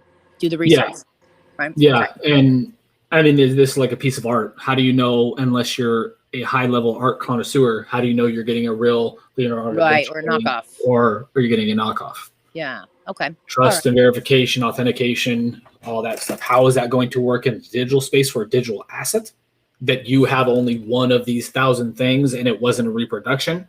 I have no idea how they're going to do that, especially for things like pictures. I mean, I honestly don't understand how they're going to do that with pictures. Okay. All right. So that's the first problem with NFTs then. We don't really know how it can be limited or not fraudy. But Yeah. we're going to look at reputable brokers for this. We're going to start there. We're going to do our homework. Okay. Do our homework. What does that mean? What are we going to look at? Make sure you're signed up on the blockchain, whatever platform you use properly. Make sure they're using blockchain. Like Coinbase, like I'm using? Yeah, whatever your preference is. Coinbase is, I think, probably the biggest one. Okay. Something like that. Make sure that you trust whoever using the platform that you're using. How do you do that? Reviews, experience, all that stuff. Google rankings. I would view this kind of as a Google review thing. Like when you're going to look at a restaurant, do they have a ton of reviews? If they do, let's say they have hundreds of reviews and if they have a 4.5 star rating, but another company has, say, a dozen reviews and they have a 4.5 star rating, most people are more likely to go to the one that has hundreds of reviews versus 12. Yes. So it's probably I would imagine it's probably something very similar to that. Okay. All right. Now, why would somebody even want to buy an NFT? That's a good question. Why would anybody want to buy art? Why would anybody want to buy a sports team? Okay. Because why would anybody want to buy trading cards? Baseball, football, basketball cards, Pokemon cards, whatever your thing was. Because it gives them some form of entertainment, especially for art. They like looking at it. They think it'll go up in value. This gets us to, because the reason I said all these things together, sports teams, all that stuff, I appear to be frozen. There we are. Yeah, I can see you. Okay. Yep, you're good. I lumped things like sport teams, art, NFTs, trading cards into kind of all the same category. And what comes into play here is what's called the greater fool theory. This is not to be derogatory. This is the actual name of the theory. Sure. You buy, let's say, a sports team. Why would anybody want to buy a sports team? Other than the prestige. Yeah, other than the prestige. Because they think it's going to go up in value. So that's the same reason people buy NFTs if they know what they're doing and actually doing it intentionally. Maybe they just like to trade stuff too. Like me and my brother, we would act like we were doing stuff, but looking back, we were just kind of trading and having fun with them. Yeah. So there's part of it. The bigger part for most people is that the prestige, it's brand new, and then they think it's going to go up in value. Same thing with sports teams. I mean, same things with pieces of art. You think they're going to go up in value over time, or you derive some form of entertainment out of it. Okay, so this is more like along the lines of then they may want to sell it, they may want to keep it, they may just want to be one of the only ones that have a limited number of this thing. Mm-hmm. So it's sort of like an elite club. And we all like that. We all like being part of like that. Okay, so this then, I think I already know your answer. This then is not what you would consider a viable investment. Is that for true? me and my preferences? That is correct. No, I would not. And why is that? Again, because track value on these, though, Jason. You said one of your rules is you have to be able to track the value. Yes, but you're tracking the price there, though. Shit, I did it again, didn't I? I did it again. Okay. So let's say you have a Leonardo da Vinci painting and you buy it for $100,000. Okay. That's the price and that's the value you put on it. If you can sell it for $500,000, right. Would you sell it for that? If you value it at lower than $500,000 worth of value, you probably would. Yeah. If you value it at $5 million and you just love the piece, you probably wouldn't. Oh no, I'd still sell it, but I get your point. Yeah. I get Yeah. your point. Yeah. So fair. Okay. That, yeah. And the main reason is, well, there's a lot of reasons, but because you can't put a value on it, in my opinion, at this stage, other than the emotional value of something. Again, go back to the painting. If you have an emotional attachment to that, you probably won't sell for just about any price. If you don't, and you're just looking at it for investment, probably sell for whatever, as long as you can make a return on it. So that depends. They also don't produce cash flows. That's another reason. And that's another reason you can't put the value on it, is because it doesn't produce cash flows. It's based off people's emotions. The fraud stuff, and there's a bubble building in NFTs. And so all these things kind of combined. I haven't bought any NFTs yet. I'm sure I will at some point. You know what you just made me think about is I recently over the summer hosted a party at my home, and there was a gentleman here from Jersey. He is a huge Yankee fan. I mean, massive New York Yankees fan. And he had a client at one point that he became very close with. They became like brothers. The client unfortunately passed away. Now, in the will, the client willed this gentleman 4 or 6, I can't remember what it is, original seats from the original Yankee Stadium, the first built Yankee Stadium, 4 or 6 of them. I can't remember how many they were. And it had even the plaque along with them, the whole track. Like, this is a thing. And I said, oh my God, you could probably get a severe amount of money for that. And he said, it is not only not for sale, but I wouldn't part with this for all the money in the world. And I looked at him and I went, you realize you could pay off anything you wanted and completely change your lifestyle. And he said, no, not worth it. So I think that's what you made me think of. Maybe these NFTs are kind of the same thing. Now, to me, it's absurd, but I don't love it that much. He wouldn't change it. So maybe that's what you're trying to say, right? Yes, no, exactly. And there's something that I'm sure you would like, and you would pay. You couldn't get paid enough in the world to either give up or get. Shit, you know what? You're right. You know what just came to my mind without thinking about that is Lars's original guitar. No, Metallica? Hefeld. Yeah, Heffeld's original guitar. Yeah. Okay, I'm with you now. I'm tracking. Exactly. So you could think of that as an NFT. It's at the end. That's an actual real thing you can hang on your wall, which I guess the NFTs you can if you print them out. Sure. But that's a physical object, where NFTs are digital, but it's the same thing, same concept essentially. Okay, fair enough. But a side note, I would also accept Lars's drums, just so that we're clear for the record here. So, okay, so this is not an investment. This is a play area. So what if I wanted to play? Where are some places I can go and just kind of look at what's available? I don't know, honestly. Okay, I haven't looked because I purposely haven't looked. Yeah. Even though I know a lot about this stuff and DeFi and cryptocurrencies and all that, because I don't want to see something that I want. Right. And then I'm like, ooh, I want that. Well, now why not though? That's my question here. I mean, we're talking about playing. Does it make you uncomfortable to play in a digital world? Is that what's going on? No, see, I'm a lifetime video gamer, so playing in a digital world doesn't bug me. The thing that bugs me is spending money on stuff. That's what I don't like. Okay. Legitimately, the only time I spend money on anything for me or my family personally is experiences. I'm an experience guy, like vacations, going out to dinner, going to events, stuff like that. That's for my family. The only thing I buy for myself personally, other than like food, right, is books and courses and stuff to improve myself. So basically, you're a boring old man that doesn't like to have any fun at all. My wife would probably agree with that. We know that's not true. That is not true. My wife would probably agree with that, though. Yeah, for anyone watching, that was a shot. I know it, but Jason's a very good friend of mine, so he knows I do not mean that. Right. Are we missing any comments? Let's take a look. I do not see any. If you guys have any comments, let us know. If you're on Facebook, make sure to check out the YouTube so we can actually see your comment, because we can't see them on Facebook for whatever reason. Okay, perfect. Now, let's talk about the negative side of NFTs and going a little deeper. On the YouTube channels that I was finding, these actually one of the channels in particular specializes in tracking down fraud and and he's a younger kid. He's in his 20s. I won't give his name out here because I don't want to direct traffic there. We want traffic to stay here. But what he does is he looks at fraud, and he's saying that there are people out there coming up with fake NFTs and selling them, getting the money, and then disappearing. How does that happen? I don't understand how you can sell a fake NFT if you're supposed to. Oh, is it because of blockchain? Because people aren't doing the research and they aren't being tracked on the blockchain. These fake NFTs are probably not on the blockchain at all. They're probably not even real. This goes back. This has been happening forever.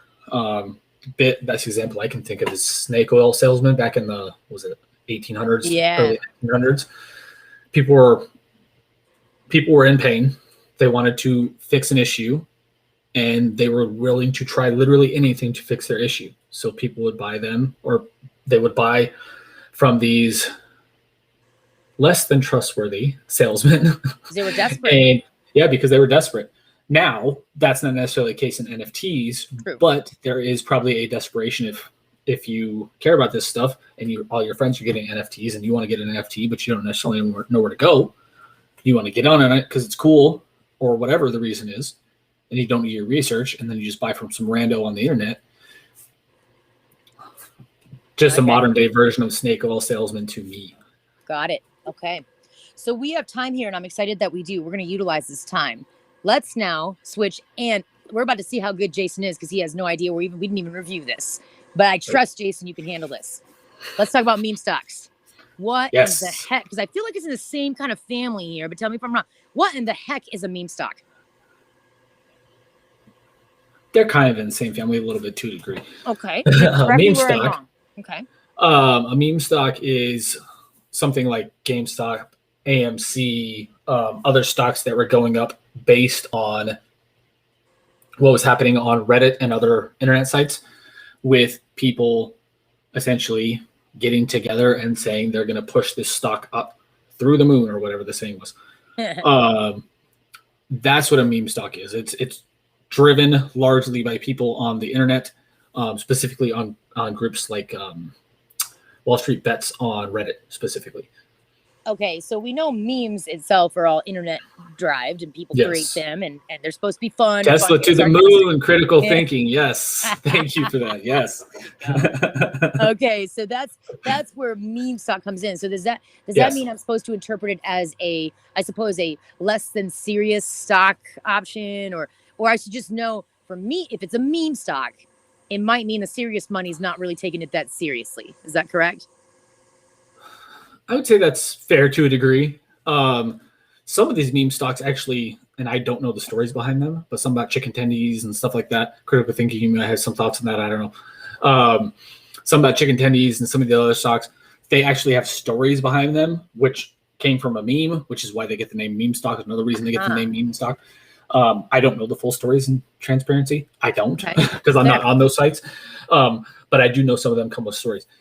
I don't know the to the moon thing, though. Critical thinking, if you have that, then it's going to go straight up. I'm assuming that's what that means. But I do not recommend investing in them. I'll just say it outright. I do not recommend investing in them. Why? Yeah, why? Why is that? We'll take GameStop, because I've actually evaluated GameStop. Okay. GameStop, this was probably this February and March, when GameStop was going nuts and it went up from like $40 a share to like $400 a share, something like that. It was going up so fast and so crazily that every single day I was getting messages from people asking me if I should invest in GameStop stock. Now, one of those messages, if I remember right, was your brother. Yes, that's what I was going to say, from my brother. Let's go through what happened there. I like that. Who never has once ever shown a hint of interest in investment realm, and I've been doing this for 15 years. So he was asking me about GameStop, not only because of this and to see if he could make money off it, but we grew up and we've been, again, lifelong gamers, and we used to go into GameStops all the time. It's a terrible stock. Again, I've actually evaluated most of these people who are in on these things. They haven't even. I've actually evaluated them. I've actually evaluated GameStop. They're unprofitable. Their business model is completely dying. Yeah. And they're trying to transition their business model. And 9 out of 10 companies that try to completely transition their business model fail to do so. Blockbuster is an example. MySpace is an example to a degree. Kodak is another example. If you have to transition your entire business model, 9 out of 10 times you're going to fail. Because of that, I said, well, partly because that was the main reason I told people not to invest in GameStop back when this was going crazy. The other reason is because if you buy on the way up and you don't get out before it crashes, and it always crashes, you're going to get crushed. Got it. What you're probably alluding to, Charlene, is a story I told you, is my brother asked me about, AMC and GameStop. Yeah, I think you worded that perfectly, critical thinking. But I only play with AMC and GameStop. I think that's a perfect way to put it. How did he word it? Read it. Critical thinking. I hold AMC, TDoc, GameStop, Palantir, Apple, Beyond. I think that's Beyond Meat is a stock ticker. And of course Tesla, but I only play with AMC and GameStop. Fair enough. And critical theory, I apologize. I assumed he. I don't know if that's correct. So yes. I meant that person. Go ahead. Yes, critical thinking. Yeah, he, she, whatever you want to be called, doesn't matter to me. We're all good. I'm just glad you're here enjoying this live stream and interacting. I appreciate that. So if you buy when it's going up and you're not one of these people on the GameStop, or not the GameStop, the Wall Street Insider Bets, or Wall Street Bets, I think is what the name of the group was called. If you're not one of those people on the in kind of driving this, you don't know when it's going to crash, so you're going to get crushed. So when most people were asking me about GameStop, he for sure. Perfect. I guess when most people were asking me about GameStop, it was about $100, $120 a share, if memory serves me right. Okay. It went up to like $300, $400 a share.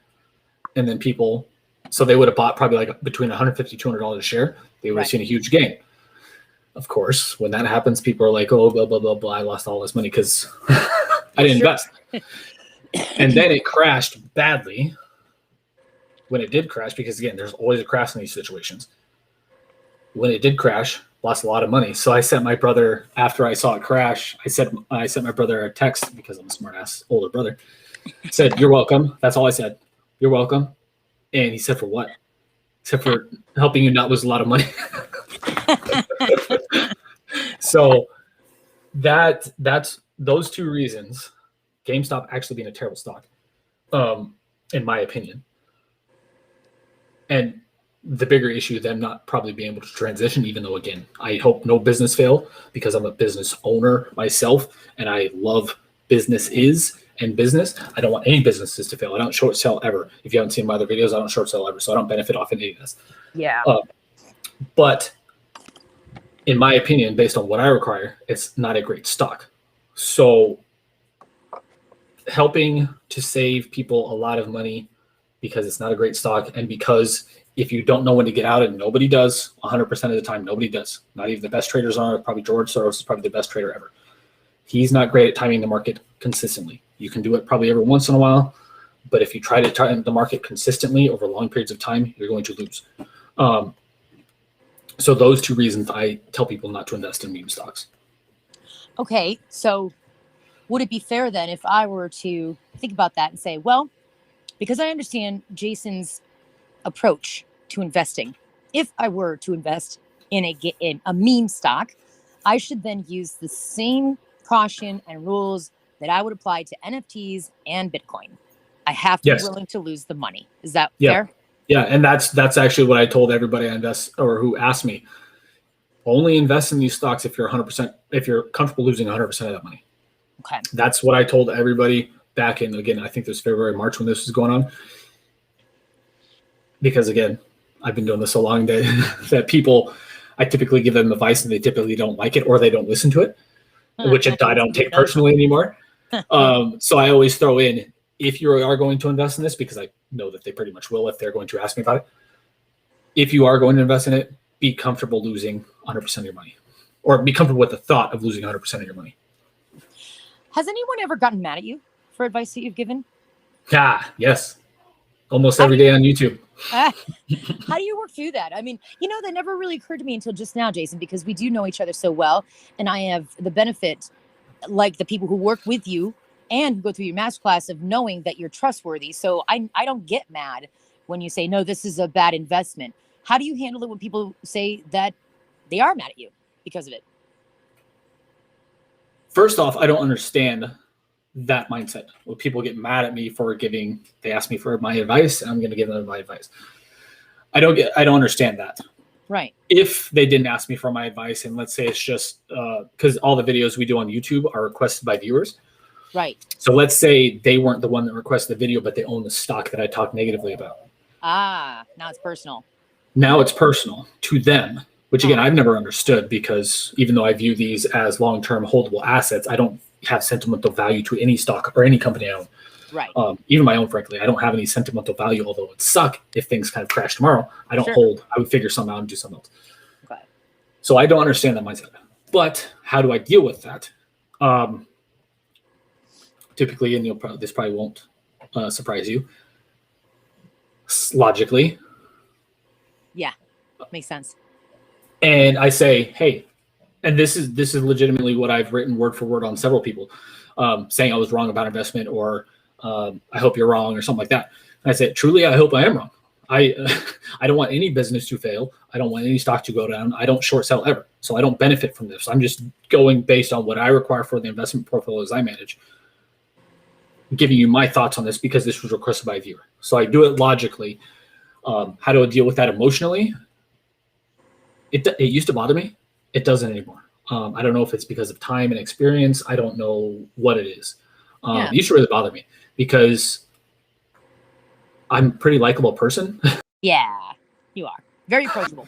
Yeah. And I'm very approachable. I try to be very kind, very nice to literally everybody I talk to, even if they're rude or mean to me. Sure. So I used to take it really personally. I don't anymore because I realize now, again, I don't know if the experience thing, I don't know what it is, that people, if they own something, this is whatever it is, if they own anything, most people get sentimentally attached to things, whether that's a stock, whether that's whatever it is. I don't know why that is, but I don't. So that's another reason I get over it, is this person is we're just wired differently. And so I don't take it personally. I usually actually, when I see a comment like that, I forward it to my team and have a smile on my face like this and add it to our hater pile.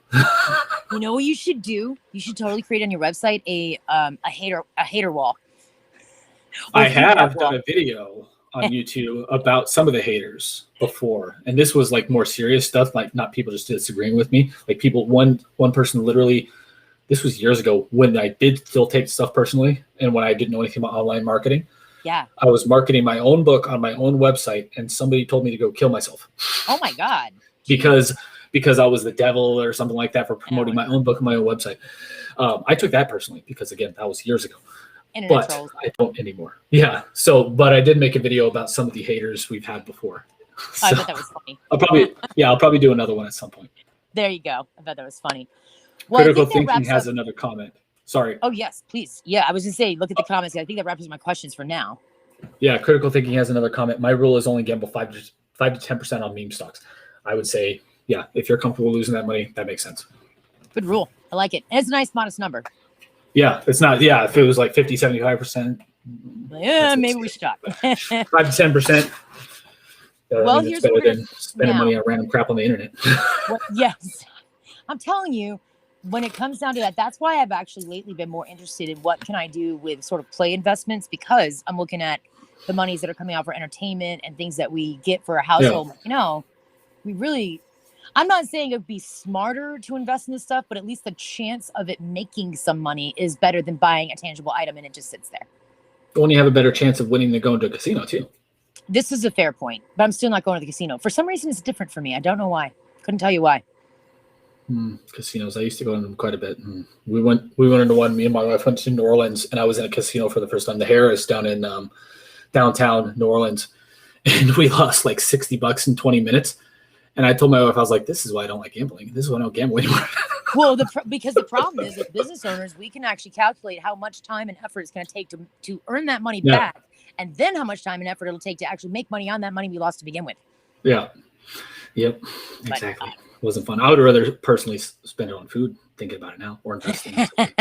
Well, it's lunchtime for you. I get that.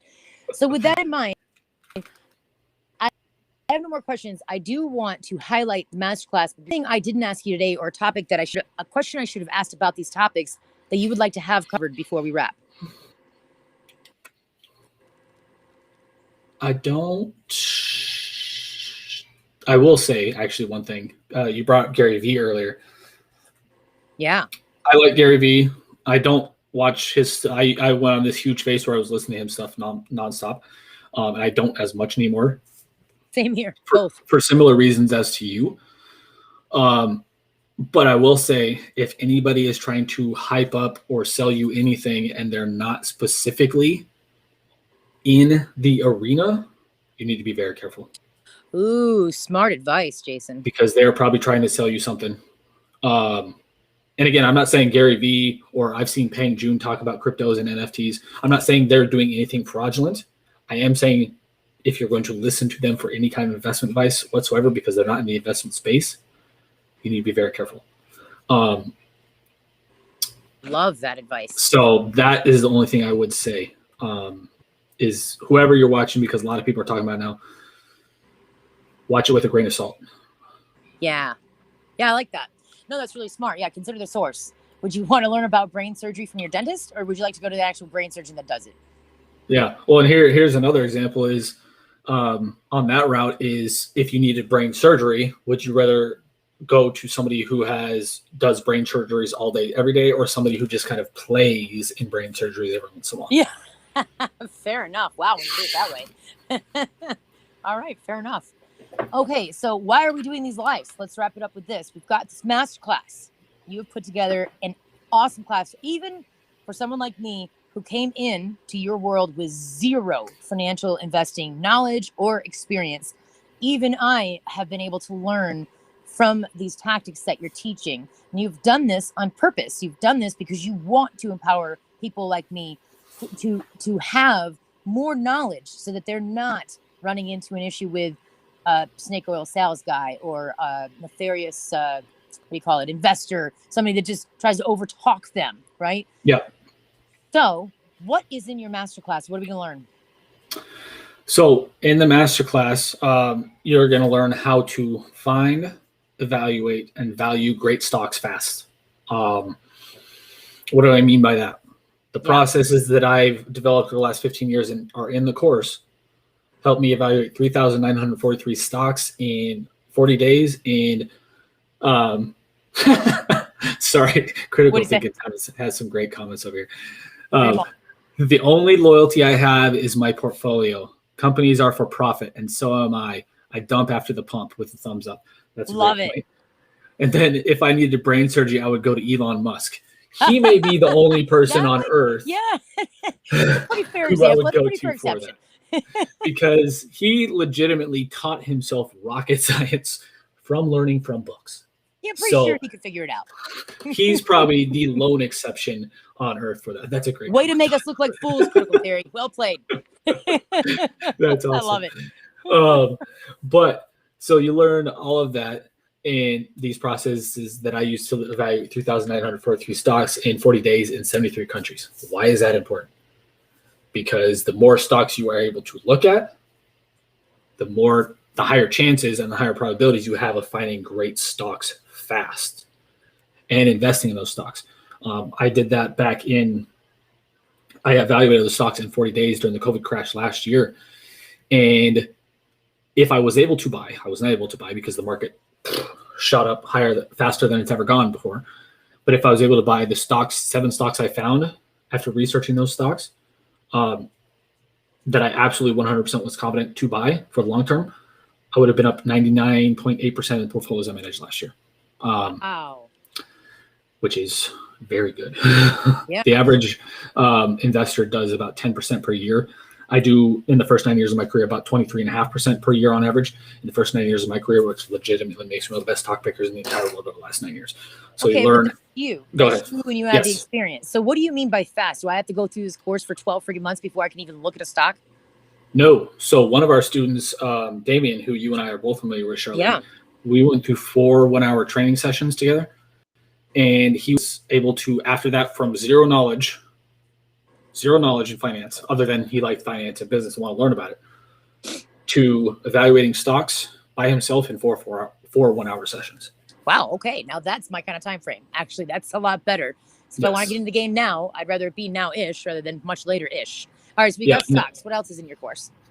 Well, it's mainly a stock investing course, but the principles can be used to not only invest well in stocks. I've adapted the principles myself to look at private businesses to buy and also commercial real estate to buy as well. So the principles are the same, the investing principles, and what I mean by that, buying stuff when it's cheap. How do you figure out if it's cheap? By figuring out its value. This goes back to the conversation we were having earlier on price versus value. If the price is up here for a stock and I find the value is up here, that means it's overvalued. That means I wouldn't want to buy it. However, if they're reversed, I'm never going to get used to this camera being mirrored. I know. If that's reversed and the value is up here and the price is down here, that means the stock is massively undervalued. That means I should consider buying it. So how do I figure out? That's a big thing of what we talk about in the course. How to find, evaluate, and value stocks to figure out stocks that are undervalued so you can increase your odds of not only investment success, but lower your downside risk and lower your risk of losing money as well. And this is a framework. You're saying this is a framework that I can then apply to real estate if I want to, or anything else I want to invest in. Yeah. So I've used these principles not only for personal investments in the portfolios I manage, but also I've gotten jobs with these skills, writing jobs, writing jobs. I've gotten, I've consulted with companies all over the world that have been worth millions of dollars on how to grow their businesses. So you can use these skills not only to invest in stocks to multiply your money, but you can always use these skills to make money as well. Okay. And now one more question about this, and I swear we can wrap up because this is important. I've taken other courses after learning from somebody that I want to learn from, and I get in the course and it turns out I can't access that person. I mean, maybe they have somebody that will answer my question for me, but I don't want to talk to that person. I want to talk to the person I bought the course from. How much access do we have to you in this course? A lot. So especially the first, because we just relaunched this month, wasn't it? Yep. Earlier this month. And we've already got people coming in quick. Yeah. We relaunched this officially earlier this month. We've already got people coming in, but the first to be determined amount of people, it's going to be a small amount of people that come in will get a ton of access to me. What do I mean by that? Group trainings, one-on-one trainings potentially with me, or actually probably for the first several people who keep coming in. Access to our Facebook group, access to me via phone calls, text, Zoom calls, all that. You will have an enormous amount of access to me, especially for the first kind of groupings of people that come in. Not only because I can help you because I've been doing this so long, but I can answer your questions because I've likely struggled with a lot of the same stuff you've struggled with. Or I've had students who have struggled with the same stuff you're struggling with, so I can keep your progress going fast so you don't kind of plateau, frustrated, and go down and have to figure it all out again. So if I go through this and then I find a stock and I think it might be a worthwhile investment based on the information I have learned in your masterclass, can I then take that stock and what I've learned to you and be like, can you have a look at this to make sure I haven't lost my mind here? Would you be able to do that? Yes. Yes. Perfect. So I've actually done that with students. We've done that. And specifically, I'm thinking of right now, Shafiq, if you're out there, one of our students, he brought a couple stocks into our group trainings and we went through them. When I say we went through them, we went through my entire process from beginning to end, including reading their financial statements, their financial reports going back several years. We did this entire weeks-long case study where we did this. And we got to the end and Shafiq really liked the stock. And he said, we put in so much time in this. And I was like, yeah, we did, but I would not recommend you buy the stock because it's not a good stock in my opinion. That stock ended up falling like 99% Wow. after we made that video, because I found some red flags in there that were made me think they were doing things not well, not properly, not even legally, if memory serves me right. And so we backed away. And I actually don't know if he invested in it, so I'm gonna have to ask him. But yeah, I'm curious. we did do that stock, and if I'm thinking about the right stock, because we covered a lot of stocks, if I'm thinking about the right stock, it fell like 99% and either went into bankruptcy or got bought out or something, because there was some fraud or something going on there. A worthwhile amount of time to spend on saving yourself from losing a substantial amount of money. Yes. All right, fair enough. All right, Jason, I think we should wrap for the day. We're going to be live again next week. What do you think? We all good? Perfect. Love it. Right. Looking forward to it. Hey, Critical Theory, thanks for hanging out with us Critical today. thinking. Pleasure. Critical thinking, sorry. Thanks for hanging out with us today. You are a pleasure. Now, I'm going to tell you this. I am taking it on myself to find us a proper platform now that we're making this more official and we're getting people into this course and we're getting questions on the side. I will make sure that we get the tech taken care of. So this will be nice and stable and steady going forward. And you can edit this out, Jason, but fuck Facebook. Okay, we don't need it. So, I'll probably leave it in there. There we go. All right, Jason, I'm gonna head out. I'll talk to you soon. All right, thanks, Charlene. Thanks, Critical Thinking. Thanks, everybody showing up today. Bye, everyone.